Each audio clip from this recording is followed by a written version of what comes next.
Hello everyone, I'm Woodsman Drew, and I'm here at Lost Creek Nature Retreat with one of the 3 known colonies that we have here of chaga fungus.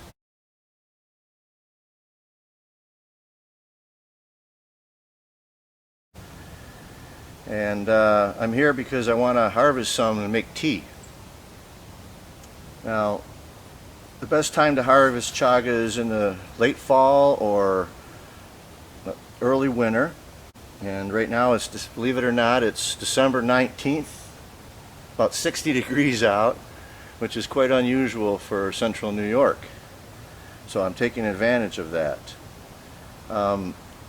Chaga generally grows on birch trees only, and as you can see here from this golden bark here, this is a yellow birch.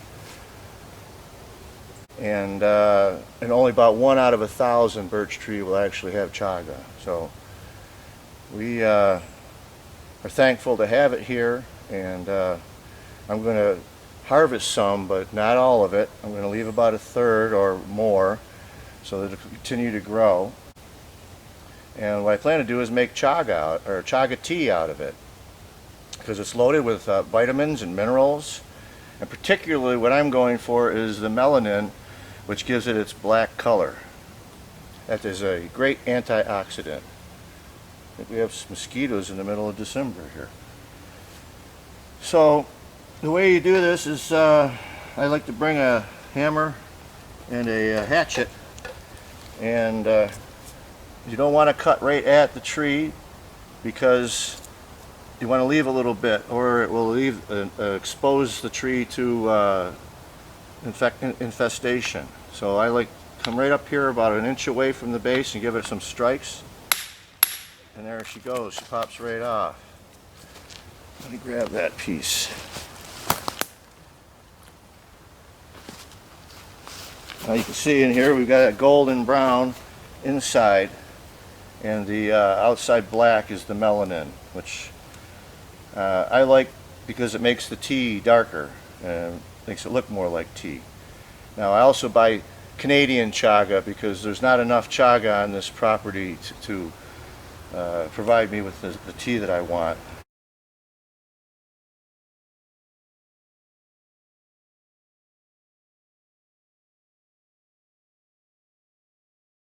And I don't want to use all the chaga up, so I'll use some of this. The Canadian chaga doesn't have a lot of black coating. If you buy it processed, they crush it up, and I think they take the melatonin pieces out, keep them for themselves maybe, and you end up with a lot of the golden, which probably has a lot of vitamins and minerals in it as well, but doesn't make the tea as dark. So I'll mix this in with the stuff that I buy. So there's a couple of schools of thought on whether this chaga is good or bad for the tree. Well, it's definitely a symbiotic relationship, but the question is it mutualistic, commensalistic, or parasitic? Now mutualistic means both species benefit from each other. Commensalistic means one species benefits from the other and the other is unharmed.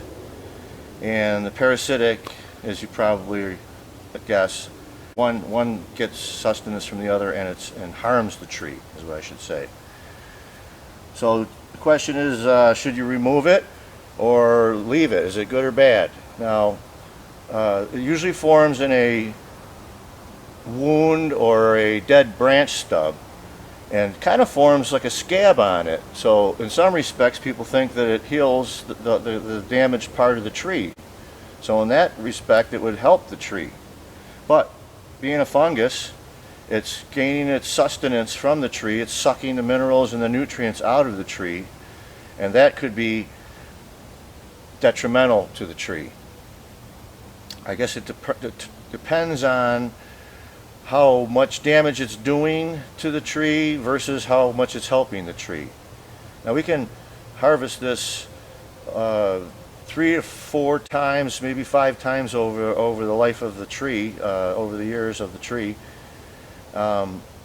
if you leave some and let it continue to grow. But eventually it kills the tree over many, many years. So you're thinking that's parasitic. But who knows how long that tree would have lasted hadn't it healed the wound. There's also a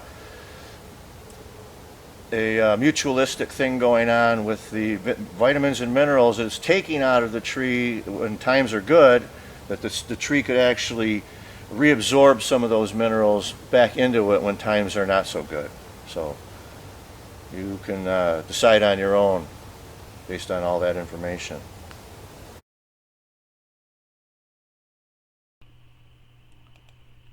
After you bring your chaga home, it has to be dried thoroughly to prevent mold formation. Put it in a warm, dry spot. I like to put mine in a tray on top of the wood stove. Don't bake it in the oven. The high temperatures can break down and destroy some of the medicinal compounds. Dried chaga is extremely hard and more like wood than it is a mushroom. Put a board in the bottom of a sturdy box, or in this case a cooler works quite well, and you're going to need some tools to break it up. Use a hammer and a chisel or an awl to break the chunks up into 1 to 2 inch pieces. They work well because after you make the tea, you can easily remove them and use them again later. I like to brew my tea in a crock pot because it has good temperature control and you can simmer for long periods of time. The other method is to pour boiling hot water over the chunks and steep for a number of minutes. I think the slow simmer method works better at releasing the medicinal compounds, and you don't risk breaking down those compounds with the higher temperatures associated with the boiling water. Place a half a dozen or so of the chunks in the bottom of the crock pot. Be sure to include 1 or 2 of the nice black ones that are loaded with melanin. They'll provide the antioxidants that we're looking for, as well as giving the tea a nice dark color.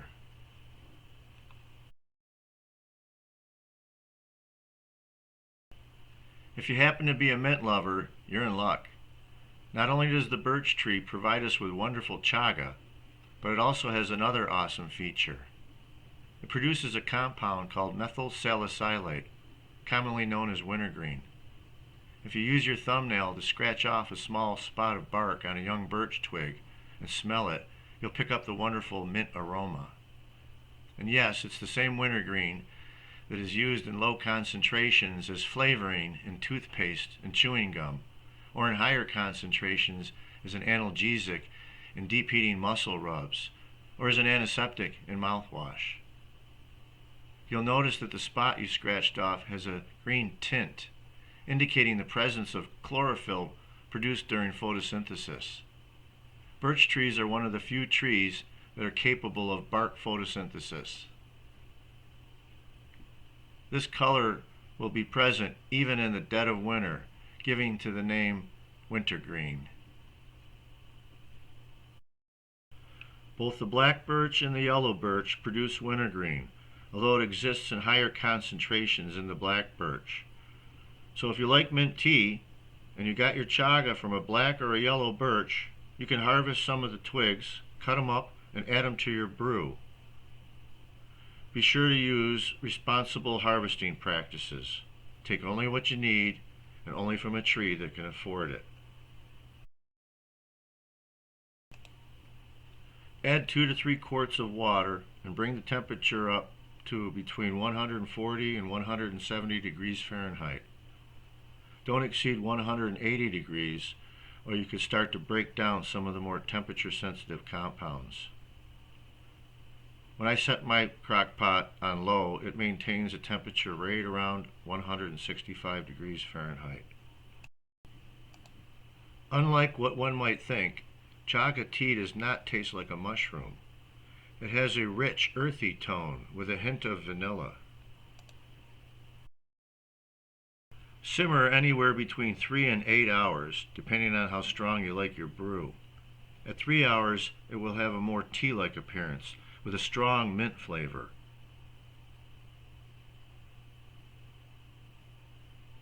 At 8 hours, it will have a darker, more coffee-like appearance with just a hint of mint. The wintergreen is volatile and tends to evaporate off during the simmering process. So if you want strong, dark, and minty, wait until about halfway through the process before you throw your birch twigs in. Some people prefer to strain it after brewing. I myself don't bother. The pieces are easily removed by hand, and any remaining particles are just an added bonus. It can be drank hot or cold, as in iced tea. I like to blend it with my coffee in the morning. It'll last up to 24 hours before needing to be refrigerated, and up to 2 weeks after refrigeration. The leftover pieces can be used up to 3 to 4 times. If it's not getting dark enough near the end, add a small piece of black. A little bit goes a long way. If you're not going to make another brew right away, the pieces can be frozen and thawed out when needed.